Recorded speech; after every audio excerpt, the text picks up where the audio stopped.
Ele quebrou. Ele acabou com a nossa brincadeira, agora não vai ter mais desafio.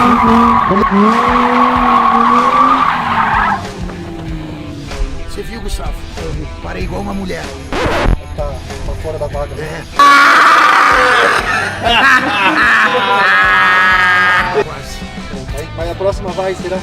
Eu acho que vai. Mas acho que você tem que ir com a raiva do Jorlan. Tá bom. Ô, você é filho da puta, né? Ué? Tem uma moça aqui. Desculpa, moço.